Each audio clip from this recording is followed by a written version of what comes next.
Welcome to Archean in Adventure Mode. For this series of video, I am doing the cargo challenge. And these cargo containers, which you'll find on the Steam Workshop, need to be moved 300 kilometers and not exceed 5G in bouncing around. There's two there. One is for a water attempt, and the second one I will do a air attempt. And as this is adventure mode, we need to start with rocks. And so what we're going to do here is collect the rocks laid around here, and we need to build a rock rate. But first we need a few rocks.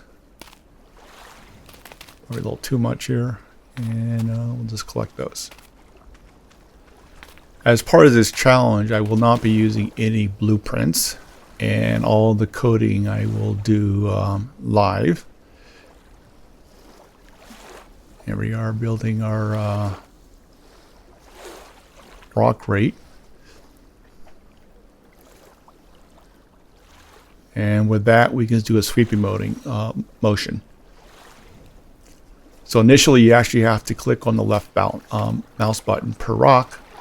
Now we're going to dive into the water. We dive into the water for two reasons. One is so we can fill our suit water reserve so we can actually make hydrogen and oxygen. The second is because I found that because of the slope nature of the underwater area, if I kind of sweep the mouse around, I can actually collect at a far higher rate.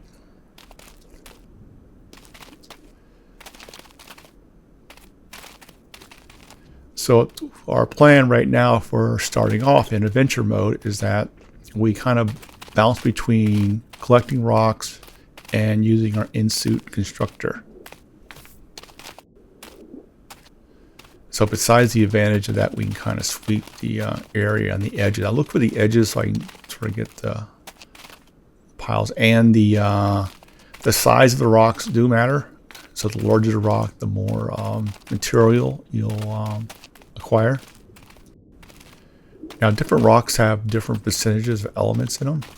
And what happens if you pick up multiple rocks and they have the exact same percentage, they'll stack. If the percentages are different, then they will start a new stack. So sometimes, depending on what you're collecting, you could have just one big stack or a couple stacks.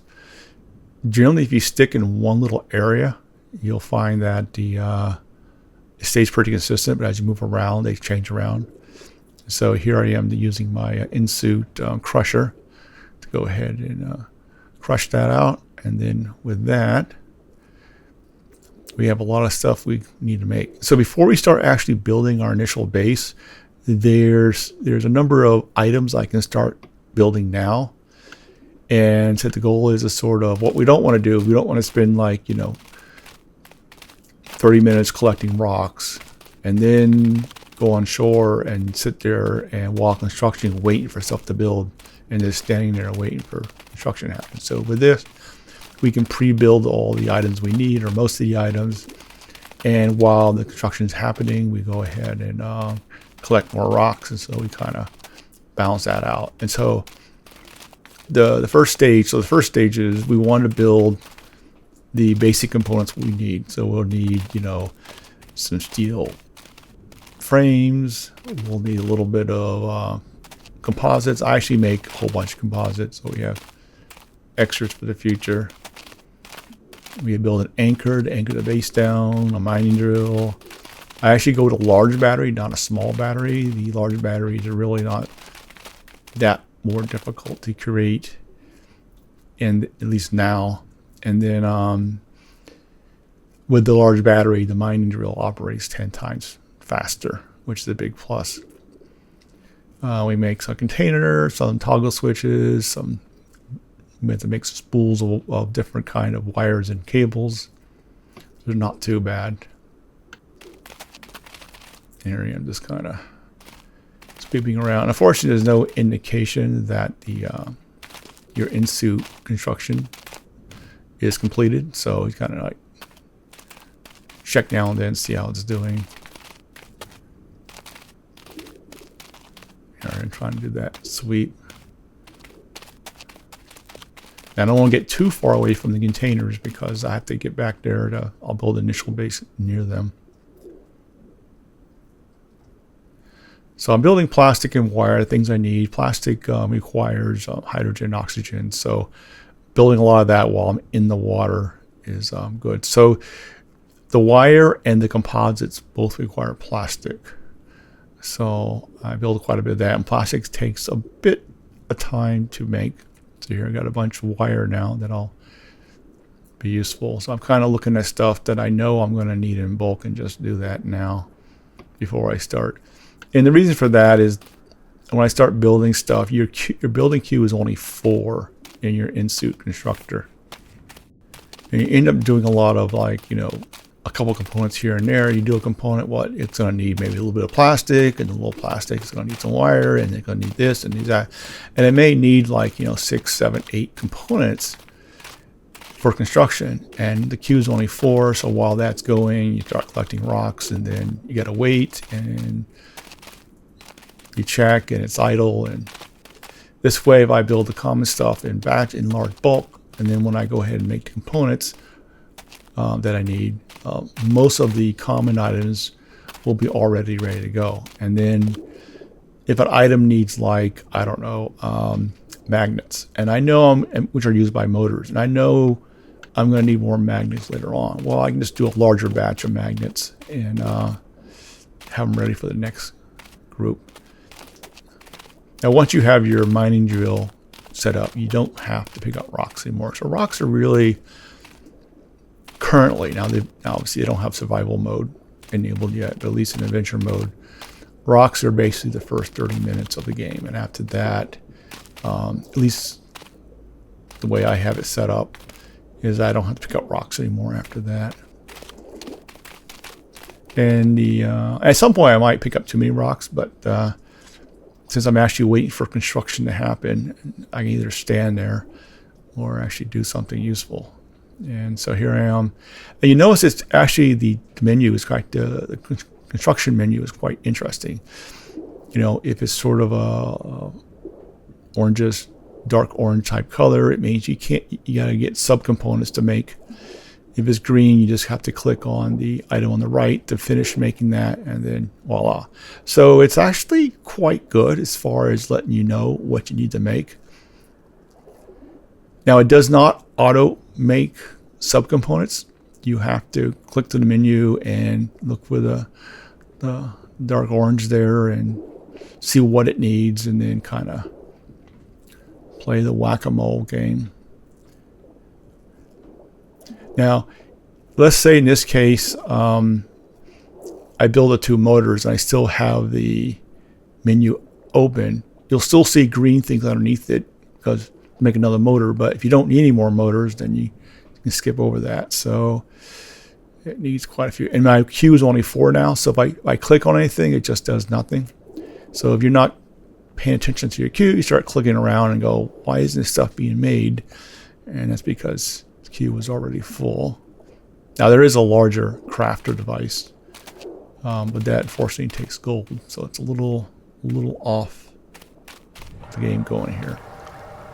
All right, so I came up here to see how far I got away from the containers. I moved further than I thought I was going to move under the water, so I'm trying to do something different here. I'm just trying to get to the edge of the land there and just kind of see if I can't sweep the mouse across and just sort of scoop up a whole bunch from that corner and work myself back over to the containers.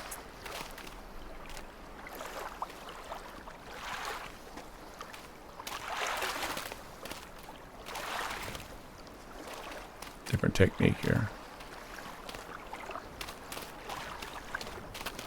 Probably should check my construction queue. Yep, here we go. All right, so we want to keep the construction going and keep the rocks going. So priority number 1 is always make sure you're crushing. And then we're starting our drill now. So we have a anchor. So I have some frames. I got a bunch of composites. I have an anchor making the drill. I have the drill. Do I have the drill yet? No. So the drill's made. I have the toggle switches I need, and then I'll go with a small container. So what I do is I use a small container between the mining drill and the crusher, and a large container or standard container for the output for the crusher. So we'll get to the crusher in a little bit. Now I'm like making all the spools, so I need, you know, data wire, low voltage wire, high voltage wire. We'll need fluid cable at one point later on in episode 2. We'll do that, and we'll need item conduit, and that's connect the moving things around between components. So right now it's trying to get enough to build the initial base and get the mine drilling going. So basically start automating drilling, and that's a big win there. So I'm just looking at what I have, because I may need to jump back in the water here depending on what I'm building. So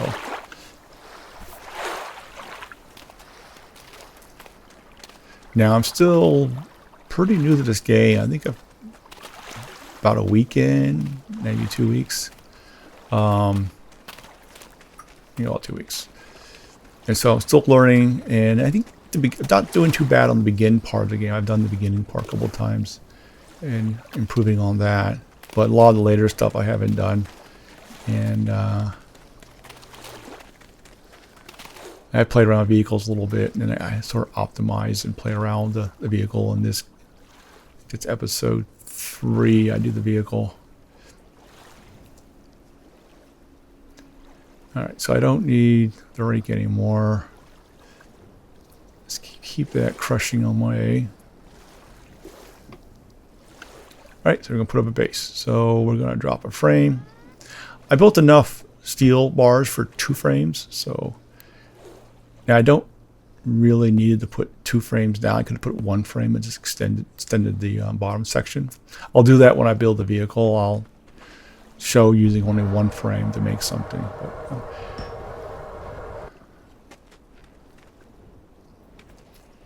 now once you, if you build, I guess call it a build here, but if you build a structure and you remove all the frames, you can no longer add frames to that structure.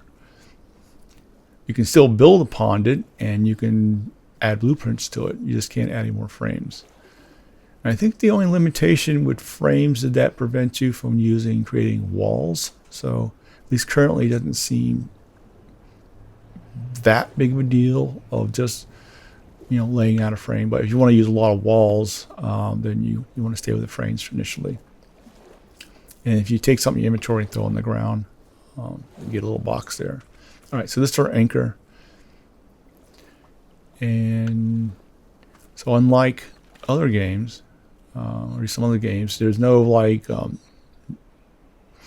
base cube or foundation, or if you build it in the ground, it automatically locks in there. If if I put I start drilling with this platform without it being anchored, it'll start bouncing around. Once you anchor it, then it's locked to the world and nothing will move it. And so, and it does not require power. Now this little pattern is something I kind of worked out, and I put that little lip on there because I want it right to the edge, but I can't mouse it right there, so I put that little edge there, so it gives me a chance to mouse it into position. And once I have it there, then I go ahead and drop it. Okay, remove that one. Just in case I need a new frame, I leave a frame like up above. That way it's out of the way of construction. But if I need to add frames to the base, I can just use that one as a template or a holdings pattern. So I forgot what the battery I needed, so I gotta create that.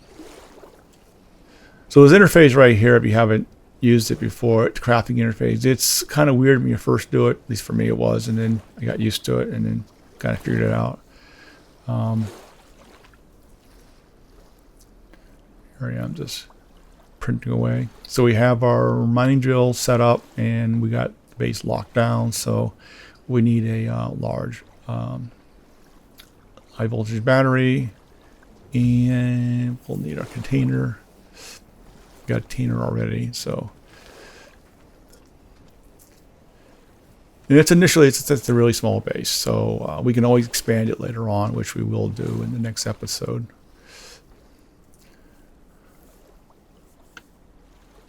So I'm just mounting a switch here and while I'm waiting for the battery to print. The game operates on quarter-meter boxes, cubes. But for placing of components, you can do a half cube if you hold down the X. And there's a big help area on the right, on the upper right, that you'll see when that comes down. I'm just checking what percentage of ore is in this area. Right now, we don't care. Just get whatever. You can almost place anywhere. Just kind of playing around with the battery here and get that set up the way I like to. I probably think and no, I want it right to the edge.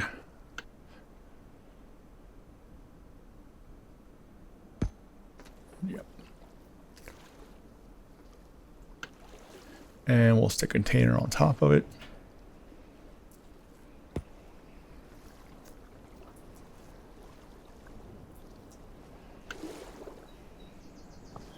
And we'll wire up some power. And actually hook this up, and we actually can turn it on. I think we have enough.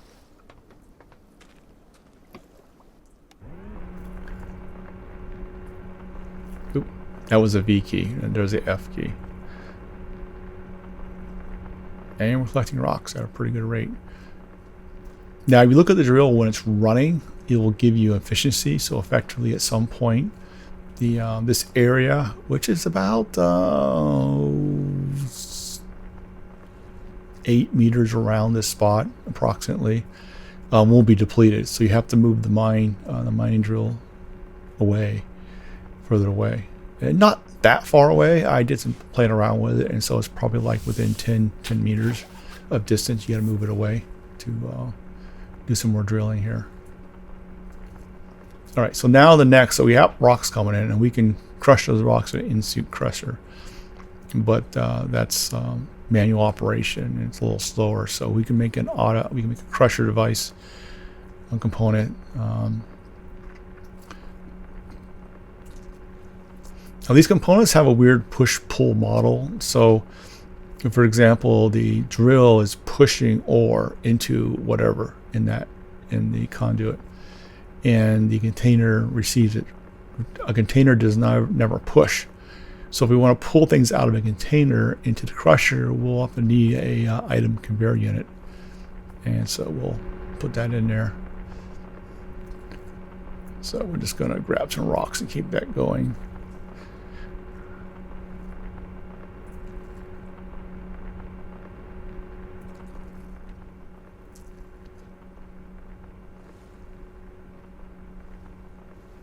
Now you see there, we don't have enough of tungsten, if I can pronounce tungsten. And that's in the ground, but it's at a very low percentage.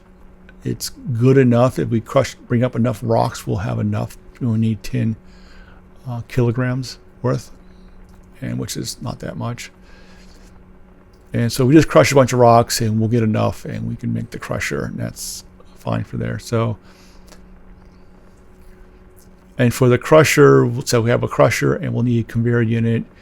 Now I'm building some other stuff because we'll need to go ahead and what I do is I use a single switch to turn on both the crusher and the conveyor at the same time. And because that, we need a data junction, and then I want to split the power out because the crusher uses high voltage. And so I'm building a bunch of little things while I'm waiting for the crushing to happen of my items. So I'm trying to keep avoiding the scenario where I'm just sort of standing there waiting. So here at least I can have my suit crushing and while I'm constructing things. And if I run out of water in my suit, which I have, I can just kind of jump back in there and fill it out really quickly. And let's keep this going here. Oh, Yeah, I noticed that sometimes you get like 4 left, and which is weird. If you actually just click crush again, it would just take the 4 that's left and crush it. You get some kind of rounding issue going on there, but it doesn't hurt anything. So I say I hit crush again. Those 4 units would have gone away. So kind of gathering up a pattern I have with all the constructed things go to the bottom.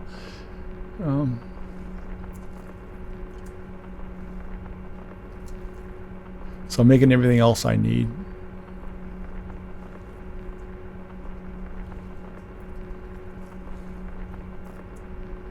So really once I get enough ore, I'm ready to go. So now I have a dead zone. So I'm going to expand it. So this is actually more for the when I add, we won't spoil the, well, you can look forward, but effectively I need to add a power system. I need a lot more composite. Now I'm being kind of wasteful with the composite. You can actually do it differently, and I'll actually do that with a vehicle and be a little more conservative about wasting composites. I'm making a beacon. With the beacon, if I ever lose my base, I can always track it back down again. So we'll set that up, and mostly I'm waiting for the crushing to happen, so I'm not going to make a beacon. I also should probably put a owner device on here too, which I don't do. Yeah, I'm only playing on my own, so there's no other players on here. Okay, let's keep this going here. And looks like I have enough.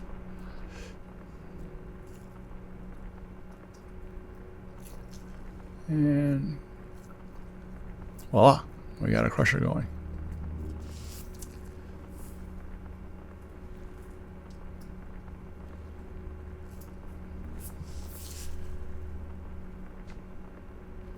Not too bad within about 22 minutes. I think I get it down to about 23 minutes to get the crusher up, and then we're sitting back waiting for that to happen. So the mining going, the crusher going, and then that speed things up quite a bit. You can also synthesize hydrogen and oxygen from water using some equipment. We don't do that for a while. And of course, you can replicate all this stuff to scale up. You know, say if I would have dropped down 4 mining drills, that would just be 4x performance.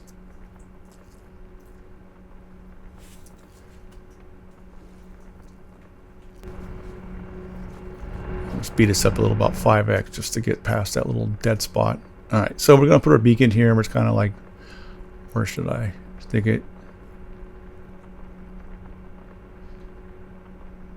Does have both a power and data port, so you can program it using code. You can also set it up manually, but you still must give it power. So we're just going to call this main base.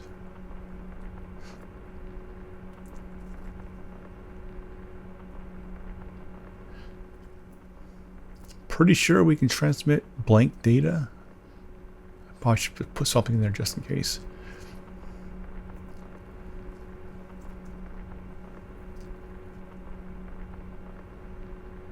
Yeah, here we are making the item conveyor. I need that to move stuff between the container and the crusher.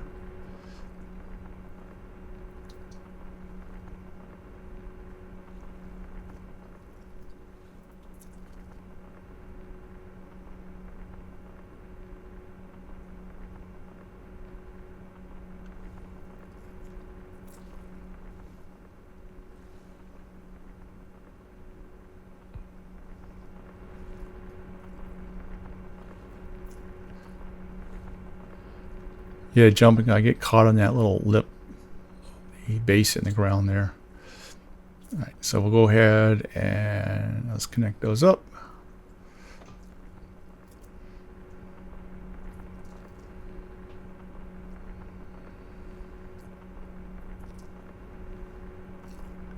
Kind of planning how I'm going to do this. Okay, so we have the conveyor, and we have enough everything else. Now this is going to be a little messy here. Let's see, we want to go that way.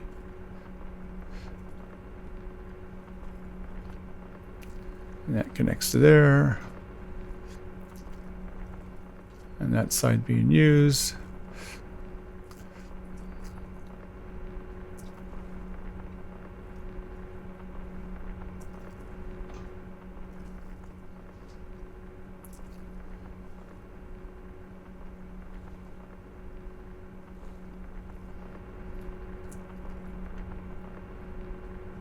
I don't want to run out of ports, so we'll just go ahead and just throw one of these on here. I can't really line them up well, so just kind of offset it like that, so it doesn't look like I try to line it up and failed. We have a power converter that converts high voltage into low voltage. So the crusher uses high voltage, but the conveyor uses low voltage. Also, we'll need low voltage for the geothermic units in the next episode, so we'll just kind of plan ahead for that. I'll use this to turn on both the crusher and the conveyor belt at the same time on the same switch. I'm just kind of looking at some place to put it. So I mean, it's always going to be pretty messy wiring, so I'm not sure. Shouldn't need to get too fancy here. Okay, so we connect the battery to there. We connect that to there. I actually want to connect that one. Nope, don't want to do that. Let's step to the crusher. And we'll connect this one over here. And then we'll switch over to low voltage. Connect it to here. Connect this one to here.